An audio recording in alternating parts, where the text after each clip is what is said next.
नमस्कार। कुछ प्रकरणों के माध्यम से मैंने अपने पिता, जिन्हें हम बाबूजी कहते थे, उनको याद किया है। कुछ पछतावों के साथ ही अहोभाव से स्वीकार करती हूँ, मैं उन्हें प्यार करती हूँ। आग्रह है, आप भी टटोलिए कुछ स्मृतियों को, जहाँ हर घर में एक बाबूजी और एक माताजी होते थे।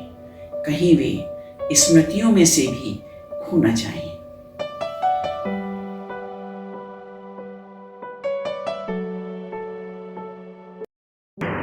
बाबूजी नहीं रहे, हर घर में माताजी और बाबूजी होते थे।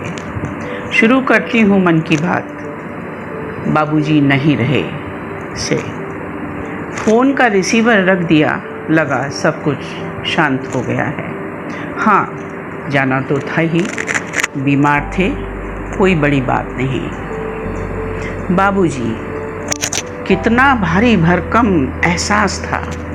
पता नहीं कौन सा झोंका आया जो उड़ा कर ले गया अपने साथ। याद नहीं आ रहा बाबूजी कब कैसे जहन में आते चले गए, और जब जहन पर जोर डाला तो बाबूजी एक ऐसे व्यक्तित्व के रूप में सामने खड़े हो गए, जिनका पास होना भी हजारों मील की दूरी लिए होता था।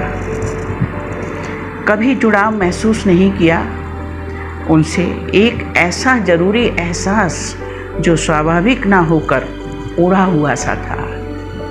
ऐसा नहीं उनके वजूद को कभी मन ही मन सराहा न हो। जब भी अकेली बैठी और गहराई से सोचा, इस संबंध के बारे में पढ़ने की कोशिश की, इस संबंध को और समझने का कई बार प्रयास भी किया।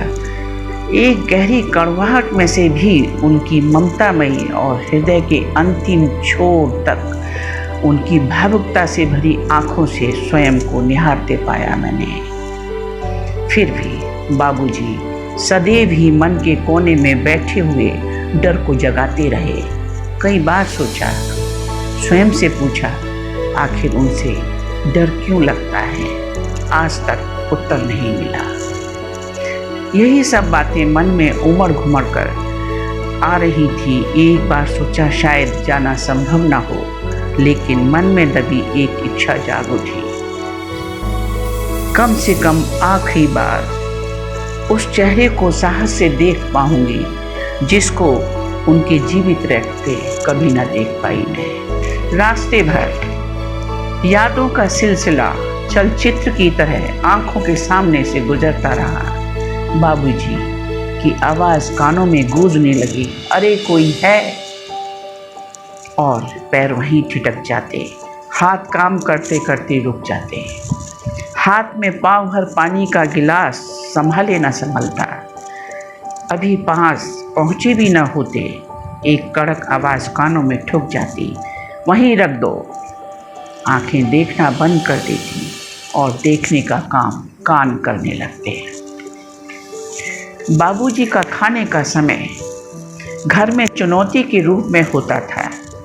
इस चुनौती का सामना न करने के लिए बड़ी से बड़ी चुनौती को भी स्वीकार कर लेना चुनौतीपूर्ण नहीं था, लेकिन कभी कभी इस चुनौती का सामना करना ही होता था।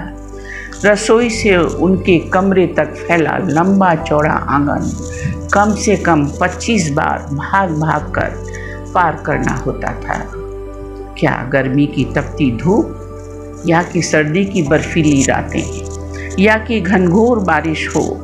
एक हाथ में तान निकला पुराना काला छाता, दूसरे हाथ में दाल की कटोरी लिए। खुद के भीगने से भी ज़्यादा उस दाल की कटोरी की चिंता करनी होती थी, कहीं उसमें बारिश का पानी ना चला जाए। नंगे पांव उनकी आवाज़ के साथ दौड़ना होता था। एक एक रोटी तुरंत चूल्हे से उतरी, कभी एक कटोरी उठा ले जाओ, कभी वापस की गई कटोरी लौटा कर ले आओ। चम्मच लाना, चटनी बनी है क्या?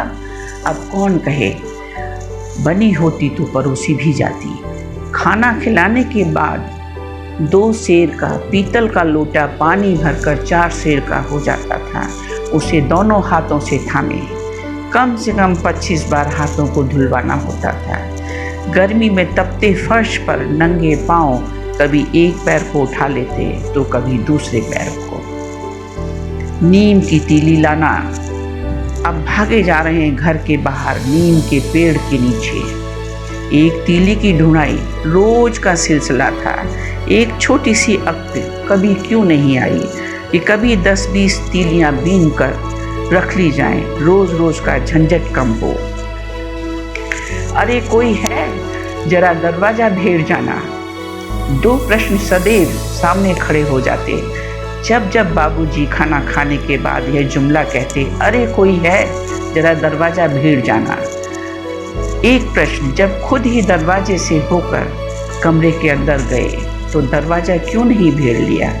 दूसरा प्रश्न, खाना खिलाने के दौरान कम से कम 25 बार सामने से गुजरे होंगे, फिर क्यों कह रहे हैं अरे कोई है। आज अचानक अरसे बाद यह प्रकरण नज़रों के सामने से गुजर गया। लगा कुछ अधूरा सा रह गया है, उसे पूरा कर दूं। बाबूजी को ईमानदारी से आंक लूं। कभी कभी हम कुछ रिश्तों के साथ उम्र ता उम्र न्याय नहीं कर पाते हैं, जो हमें वक्त रहते कर लेना चाहिए। कभी कभी हम कुछ रिश्तों के साथ उम्र ता उम्र न्याय नहीं कर पाते हैं, जो हमें वक्त रहते कर लेना चाहिए। 2 खूबसूरत प्रकरणों को शब्दों में उतारने का प्रयत्न कर रही हूँ। साथ ही बाबूजी की पथरीली प्रतिछाया के पीछे से झांकती उनकी सरल सहज एक और छाया, जिसे देखने के लिए पूर्वाग्रहों के चश्मे को उतारना जरूरी है। कोशिश कर रही हूँ उस चश्मे को उतारने की। बरसात आई, बाबूजी चहकने लगते थे। सावन ना खाई खीर, भादों ना खाए पुआ, अरे मन काई को हुआ। और हम समझ जाते थे कि बाबूजी को खीर और पुए खाने का मन हो रहा है। नहाने के तुरंत बाद उनको खाना परोसना होता था। जब वो नहाने जाते थे तो जोर से कहते हुए गाना सा गाते हुए जाते थे, हिंदू नाया गजब ढाया, और हम उनके लिए तुरंत थाली परोसने चले जाते थे। इन प्रकरणों के माध्यम से पिता के प्रति अपनी नासमझी की कड़वाहट को स्नेहपूर्ण स्मृति में ढालने का प्रयत्न कर रही हूँ। साथ ही उनके प्रति जिस कड़वाहट को लेकर जीती रही, पश्चाताप के आंसुओं से तिरोहित कर देना चाहती हूँ उस कड़वाहट को। रिश्तों को बांचने के लिए आवश्यकता होती है अपनों को जानने के लिए। अक्सर कर्तव्यों की आहुतियों की गर्माहट भी हम महसूस नहीं कर पाते हैं, क्योंकि एहसास मर रहे हैं जीवन की भागम भाग में, और स्वयं पोषित नज़रियों के कारण हम अपनों से बेवजह विलग होते जाते हैं। बेवजह मैं बहुत प्यार करने लगी हूँ बाबूजी को। आप भी देर ना करिए, कहीं देर ना हो जाए।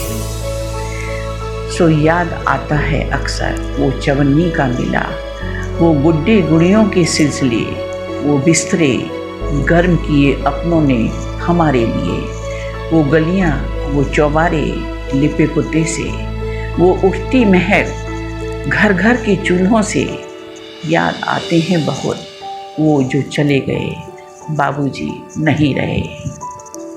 बाबूजी 70-80 वर्ष का जीवन छिन पल घड़ी दिन महीने साल की बंदिशों में रेत सा फिसल जाता है बेआवाज़। एक एक पल में कहानियाँ छुपी होती हैं, आशाओं की, निराशाओं की, उम्मीदों की चटक, निराशाओं के ढेर, अपनों से अपनों के छिटकते हाथ, निरुत्तरित प्रश्न, जवाबों के खालीपन, और हमारे पास रह जाते हैं कुछ शब्द, बाबूजी नहीं रहे। एक मुट्ठी राख, कुछ फूल कलश में जो चंद रोज सहेजे जाते हैं, और ये शब्द भी दूर दूर दूर चले जाते हैं हर रोज, और बाबूजी नहीं रहे, कहीं देर न हो जाए।